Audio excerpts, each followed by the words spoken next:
Alors moi, je suis en train de découvrir les images de votre partie de pêche. Tu te souviens, Philippe, on avait passé la journée ensemble, mais j'avais dû vous quitter en cours de route. Il faisait pas très chaud ce jour-là, hein? Non, les conditions climatiques étaient un peu fraîches, mais bon, comme on a pu le voir au niveau du ciel, on avait quand même du soleil. Bonjour Philippe, raconte-moi un petit peu cette journée que vous avez passée avec Laurent Labatte, guide de pêche. Vous étiez parti sur une pêche au brochet, c'est cela? Oui, on avait donc essayé de débusquer donc, des carnassiers au Mormanier, et bon, ça a été essentiellement du brochet ce jour-là. Et ça s'est bien passé apparemment. Bah écoute, comme tu peux le voir, donc le premier carnassier, donc ce brochet a été pris par Bruno Dubu, mais il avait triché un petit peu parce que lui était au leurre souple. Et donc bon, il n'est pas très gros, mais c'était tout le début de la journée, donc c'est vrai que c'était de bon augure pour la suite. Alors pour situer un petit peu et pour en parler à nos amis, on était au moulin de Sauvage. On était chez notre ami Laurent Labatte. Parle-moi un petit peu de l'endroit. Alors Laurent Labatte est gestionnaire donc, du domaine du moulin de Sauvage. Il a donc une rivière Sauvage, terre de pêche comme on dit, et qui est juste à proximité de son moulin, et puis un étang. Donc sur lequel on peut aussi bien prendre du carnassier que de la truite et puis du poisson blanc éventuellement. Je crois qu'il est important de rappeler que Laurent Labatte est guide de pêche. Tout à fait, donc il est guide de pêche ainsi que les personnes qu'on peut voir de temps en temps à l'image comme Bruno. Il accueille donc des gens pratiquement sur toute l'année donc sur son domaine, il les conseille, il les guide. Il les accompagne et aujourd'hui, si vous voulez passer une bonne partie de pêche, n'hésitez pas à l'appeler, je crois que vous ne serez pas déçus. Et qu'est-ce qu'on trouve comme poisson sur les différents étangs qui sont sur son domaine? Alors, c'est essentiellement du carnassier, hein, donc de la truite, du brochet, du cendre. Et bon, si vous voulez faire une pêche friture, il y a aussi possibilité. Et sur la rivière, c'est sensiblement les mêmes choses, avec des poissons, on va dire, comme la lotte, le barbeau, qui sont des poissons qui se pêchent à des périodes bien particulières dans l'année. Alors on vient de te voir à l'instant en train de faire une monture particulière. C'est une monture au Mormanier, c'est cela? C'est ça, tout à fait. Quelques explications. Alors donc le but c'est de mettre un vif donc, sur la monture, une fois qu'il est enfilé, de mettre donc, le fil de cuivre au niveau des ouïes, de la faire ressortir par la narine pour fermer la tête du poisson, de façon qu'il ne s'abîme pas lors des lancers. Une fois que ça c'est terminé, on y accroche donc les deux hameçons, et puis après il n'y a plus qu'à manier la monture. Et là, on a une attitude de poisson blessé. Voilà, c'est exactement ce qui se passe. Le but, c'est d'essayer de faire croire donc, au carnassier que c'est un poisson qui est blessé, affaibli ou malade, et que le fait qu'il soit dans ces conditions-là lui permette de le prendre assez rapidement et facilement. Ah, une touche peut-être. Oui, je pense que Laurent, malheureusement, il l'a décroché parce qu'on a raté quand même quelques beaux poissons. Et on peut le voir donc, sur l'image. Donc là, c'est vraiment typique aux morsures du brochet. Donc c'est les dents qui ont arraché donc, le vif. Et malheureusement, son trident n'a pas fonctionné. On peut constater donc le trident arrière, donc au niveau de la queue, a des morceaux de laine rouge qui rappellent le signal 100 pour encore aiguiser, je dirais, la sensation des poissons.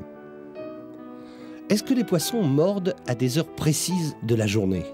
Alors ça, bon, en général oui, mais je dirais que ça dépend souvent des saisons. Donc l'hiver, ils ont tendance à mordre plutôt en pleine journée quand le soleil réchauffe un petit peu l'eau. Et puis l'été, on va dire que c'est plutôt l'inverse, donc plutôt tôt le matin ou tard le soir. Parce que dans la journée, la chaleur aidant, le poisson cherche plus de la fraîcheur et a tendance à rester un peu inerte. Et au niveau du matériel? Alors le matériel, donc les cannes à manier sont des cannes qui sont un petit peu plus rigides que des cannes à leurre souple, comme avait Bruno par exemple tout à l'heure. Au niveau des tailles, quand on est en bateau comme c'est le cas, il faut des tailles, on va dire entre 2,40 m et 2,70 m, c'est parfait. Ça évite de se gêner quand on est 2 ou 3 sur un bateau en train de pêcher. Et au niveau du fil? Alors le fil, donc on a la possibilité soit de mettre du nylon comme Laurent a mis ou de la tresse. Moi j'avais fait le choix de la tresse parce qu'aujourd'hui la tresse c'est quelque chose qui n'a pas de mémoire et qui, je dirais instinctivement, la touche est sentie dans la canne, donc on a des sensations plus fortes. Et quand on est dans des étangs comme celui-là, est-ce qu'il est plus simple de pêcher au milieu de l'étang ou bien sur les bords? Alors là, on va dire que c'est les conditions aussi qui dépendent. Comme on est sur un étang qui est très clair, puisque on a une végétation qui est très forte à l'intérieur de cet étang, nous on avait fait l'option d'aller essayer de chercher les poissons dans les branches. Parce que l'avantage aussi du bateau, c'est qu'on peut se permettre éventuellement de s'accrocher. Là c'est le cas, hein, Laurent malheureusement s'est accroché dans une branche. Et avec le bateau on se déplace et on récupère la monture sans la casser. Ah oui, parce que ça casse souvent quand même. Ah oui, effectivement, on le voit là. Voilà. On Donc, voit que l'hameçon est accroché sur une branche. Là. voilà, et tu peux voir la qualité de l'eau et la clarté de l'eau, donc qui font que les poissons se trouvent soit dans les branches, soit dans les herbes pour se cacher. Ils ont des caches, hein, et pour aller les chercher, il faut passer à l'intérieur des branches, dans les trouées qui sont faites par ces arbres morts. Moi, j'imagine que les pêcheurs doivent laisser certaines hameçons au fond assez souvent. Ah bah là, si on avait été de bord, je pense que sur cette journée-là, on aurait laissé beaucoup de matériel au fond, et c'est évident.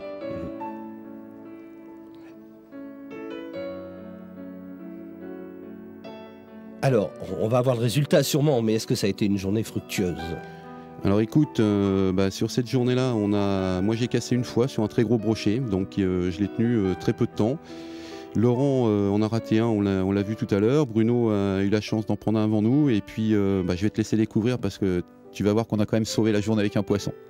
On va voir. Alors là, de toute évidence, vous auriez peut-être besoin de canne à pêche, mais aussi d'une débroussailleuse là sur ce coup-là.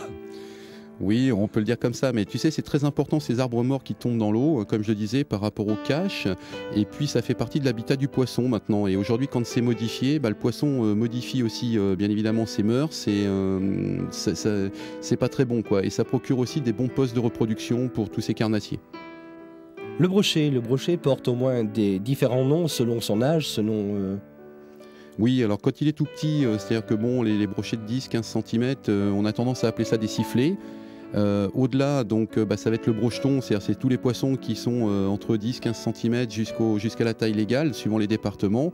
Et puis on le qualifie vraiment de brochet quand on a un poisson qui est au-delà de la taille légale, parce que ce sont des poissons déjà qui se reproduisent et on leur donne le vrai nom vraiment quand c'est un poisson qu'on peut garder. Alors un brochet moyen, ça fait quoi ? Alors suivant si c'est un mâle ou une femelle, parce que comme pour toute espèce de poisson, le mâle et la femelle ne font pas le même poids. Donc il y aura, on va dire, pratiquement 500 grammes d'écart pour la même taille entre un mâle et une femelle. Un beau brochet, on va dire que c'est un brochet entre 70-80 cm, et puis qui va faire, on va dire, entre 4 et 6 livres, quoi. Et un très gros brochet ? Alors là, un très gros brochet, le rêve de tout pêcheur, c'est de prendre des brochets au-delà d'1 mètre ou 1,10 m et qui font souvent 10, 15, 20 livres. Alors je rappelle à nos amis qu'effectivement on est dans la Marne. Moi je vous avais laissé ce jour-là et j'ai découvert un département extraordinaire. Le Moulin de Sauvage, l'étang sur lequel nous sommes est situé à côté du Moulin de Sauvage, pas très loin. Oui, à proximité, il y a un petit kilomètre à faire en voiture, hein. Oui. Et ce département de la Marne est fabuleux pour les pêcheurs, mais aussi pour les chasseurs.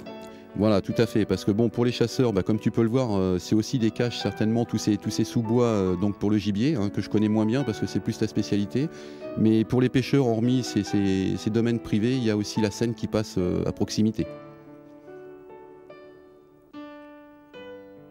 Alors tu vois, là on cherche les carnassiers vraiment proches du bateau, dans les branches, hein, tu as pu voir, on prend le maximum de risques parce que on est pratiquement sûr que c'est là qu'on va arriver à les débusquer, quoi.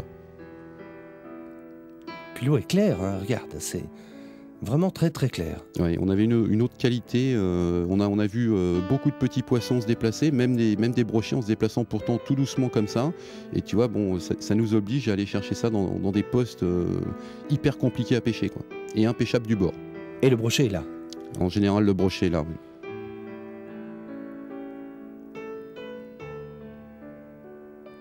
Apparemment, Laurent prend un petit peu plus de risques que toi, hein. Ouais, mais je crois que Laurent, c'est aussi son secteur, donc il le connaît beaucoup mieux que les gens qui l'accompagnent. Mais Laurent, on le voit souvent dans toutes les parties de pêche que j'ai faites avec lui. C'est vrai que c'est quelqu'un qui n'hésite pas à prendre des risques, hein.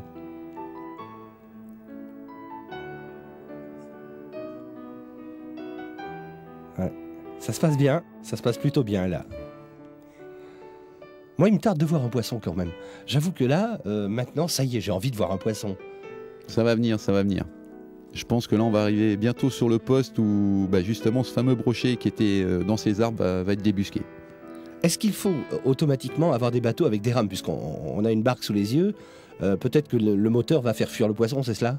Non, la meilleure des choses, ça serait d'avoir un petit moteur électrique derrière, puisque déjà premièrement, il n'y a pas de pollution, donc je dirais que pour la protection de la nature, c'est vraiment super ce genre de produit.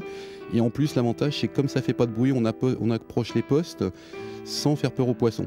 La rame, Laurent faisait attention quand même de ne pas faire trop de bruit. Ah, là on a eu une attaque là. Voilà. Là on a eu une attaque un peu plus...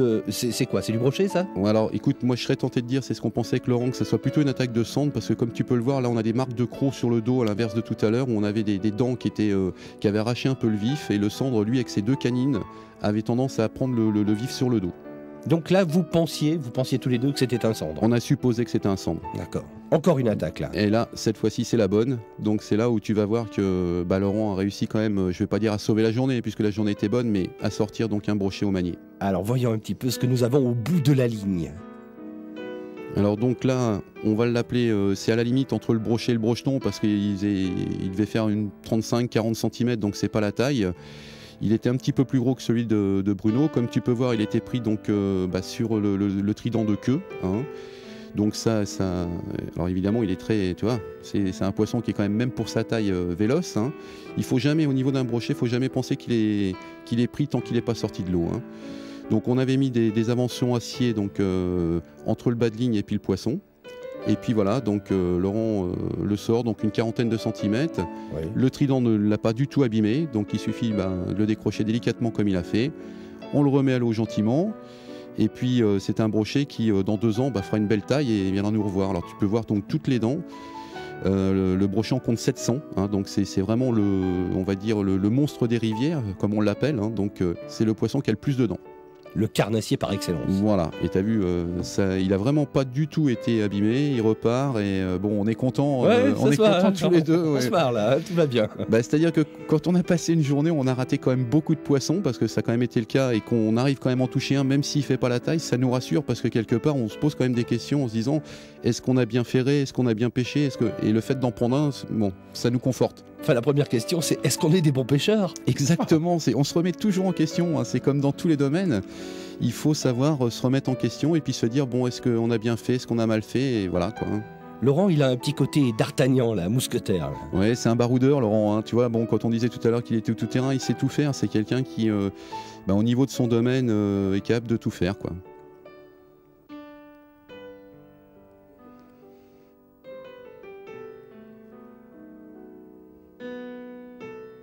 Écoute, en tout cas, Philippe, moi je suis ravi parce que je vous ai vu sortir un poisson. Enfin.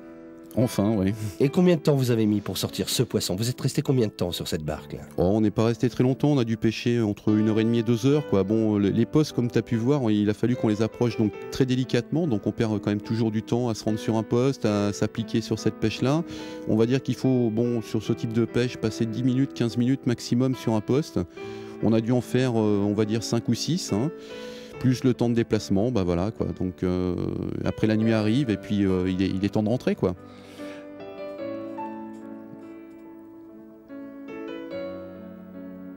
Mais après le coucher du soleil, on n'a plus le droit de pêcher. Et non, dans le domaine public, donc la législation, c'est 30 minutes avant et 30 minutes après le coucher du soleil ou le lever du soleil. J'ai une dernière question à te poser, Philippe. Ton poisson préféré? Alors, à pêcher. Hein. À l'heure de la pêche, on a pêché beaucoup de poissons. Je dirais qu'en mer, c'est le bar et en rivière, le cendre. Allez, c'est fini. On rentre à la maison, là. Eh ouais, c'est l'heure. Donc là, en plus, il y a tout le matériel à ranger, le bateau. Donc il y a toujours plein de choses après une partie de pêche. C'est du sport, finalement. Eh oui, ça fait partie des sports. C'est du loisir, mais quelque part, ça fait partie des sports, oui. On se lève tôt. On se couche tard.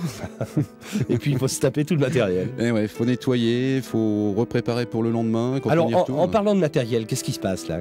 Là donc on voit la monture. Voilà, donc là j'explique donc la canne avec laquelle j'ai pêché, donc une canne de 2,70 m, le moulinet, la tresse qui est sur le moulinet, donc qui m'a permis de faire la partie de pêche d'aujourd'hui. Parle-moi 3 secondes des écrevisses. Alors les écrevisses sont des crustacés qui vivent dans les rivières et dans les étangs, uniquement si la qualité d'eau est parfaite. Et puis ce sont des crustacés qui mangent, je dirais, tous les poissons morts et autres, donc c'est très utile.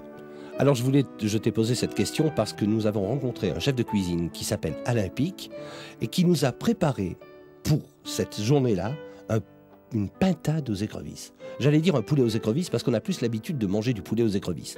Mais là, ce jour-là, il est à Montbonneau, au restaurant Les Mésanges, et il nous a fait une pintade aux écrevisses. J'ai un souvenir mémorable de ce plat. Ça avait des goûts extraordinaires. Ça, je veux bien te croire.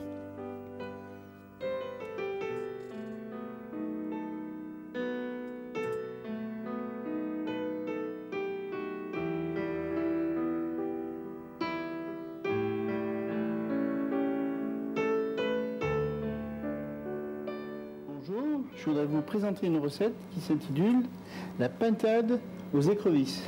Alors nous avons une pintade du trièvre, nous avons des écrevisses vivantes,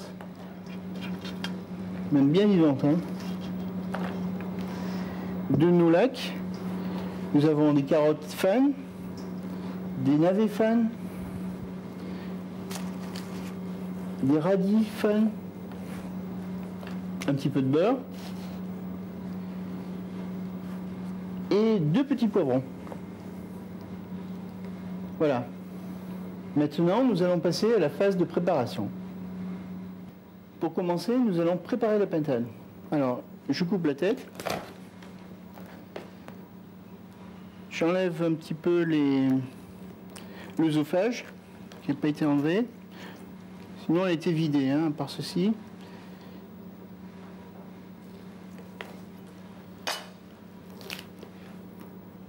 J'enlève le cou, qui peut nous servir pour des fonds.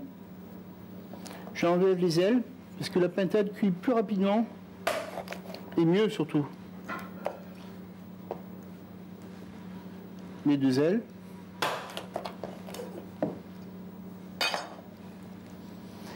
Alors ce que je peux faire, c'est enlever le bréchet.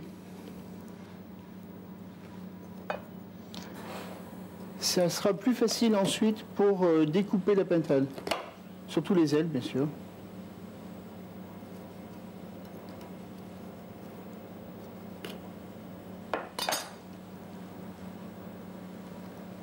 Je prends un morceau de ficelle. Et je fais un ficelage très simple,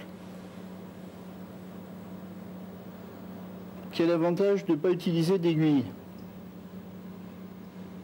Voilà.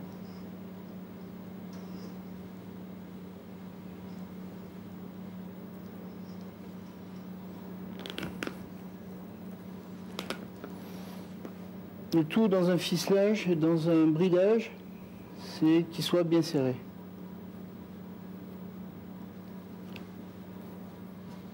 Je coupe le surplus. Et voilà.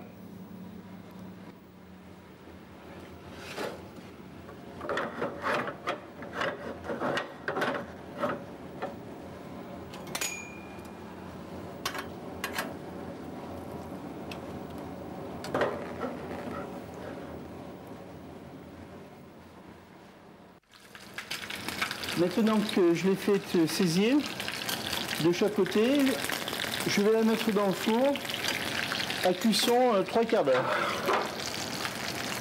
à 200 degrés.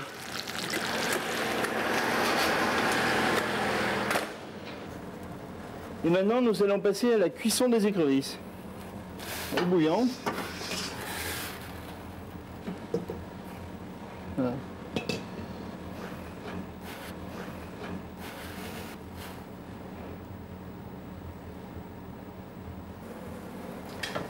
Alors je vais égoutter les écrevisses qui ont cuit pendant 5 minutes.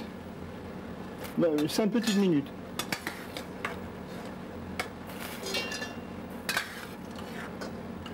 Il y en a une qui est encore vivante.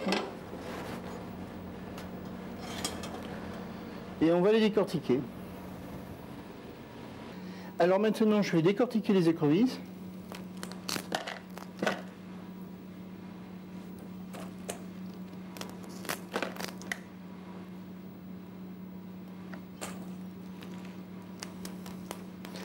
Et avec ce système, je n'ai pas besoin de les chartrer puisque j'enlève le boyau après les avoir cuits. Le boyau qui est ici. Alors mes écrevisses sont décortiquées, je vais les faire revenir au beurre et les assaisonner. Je mets mes écrevisses dans le beurre. J'ai mis beaucoup de beurre pour pouvoir faire la sauce ensuite et la récupérer. Un petit peu de sel.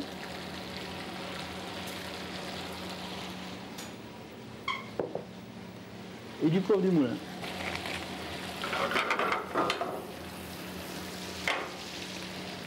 Mes écrevisses sont revenues au beurre. je vais maintenant les égoutter pour récupérer ce beurre et pour pouvoir faire la sauce. Nous pouvons aussi faire un beurre d'écrevisse avec ces carcasses. Au lieu de mettre les queues d'écrevisse, on met des carcasses un peu concassées pour avoir un peu plus de beurre. Alors je fais fondre mon beurre.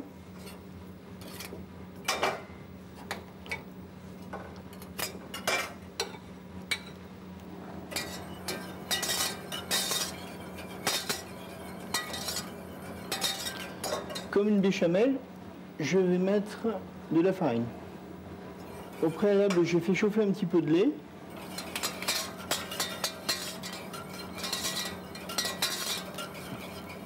Pour adoucir cette béchamel.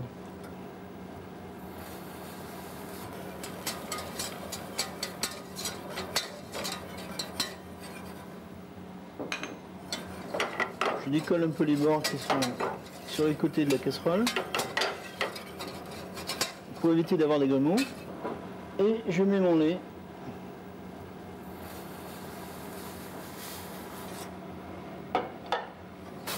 Pour que ma sauce ait une consistance plus fluide.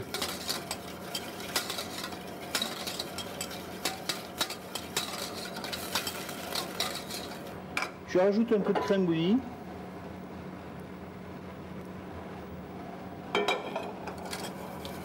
Je refais bouillir.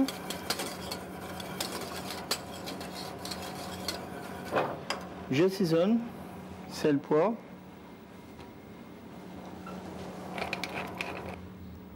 Et maintenant, je mets les écrevisses dans la sauce.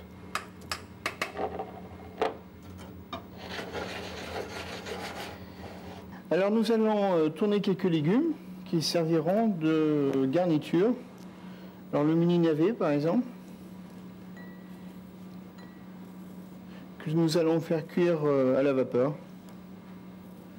Des mini carottes, des radis. Les radis c'est plus facile parce que bon, on les nettoie et on les cuit avec la peau. Mes légumes sont en train de cuire à la vapeur. Ma pintade a cuit pendant 45 minutes. Je vais la découper.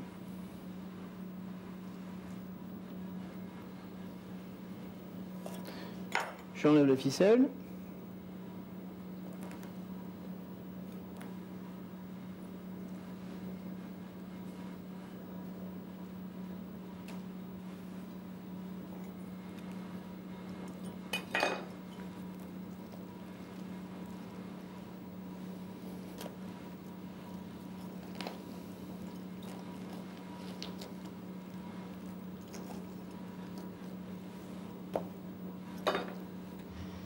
Alors nous allons dresser la pintade aux écrevisses, bien chaude, entièrement désossée, avec les légumes au préalable revenus au beurre, cuits à la vapeur et puis revenus au beurre.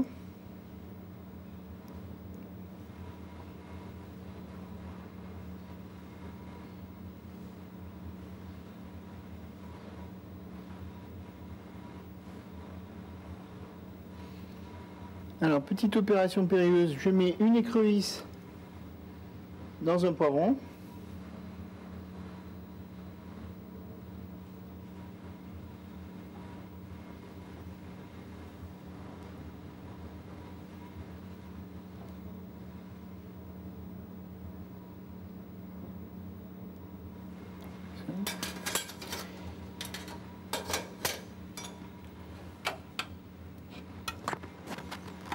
Puis je vais en mettre un petit peu autour.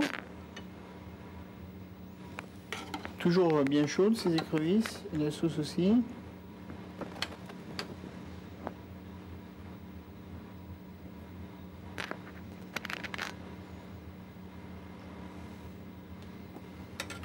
Et nous allons l'envoyer rapidement en salle. Peut-être mettre une finition de vinaigre balsamique.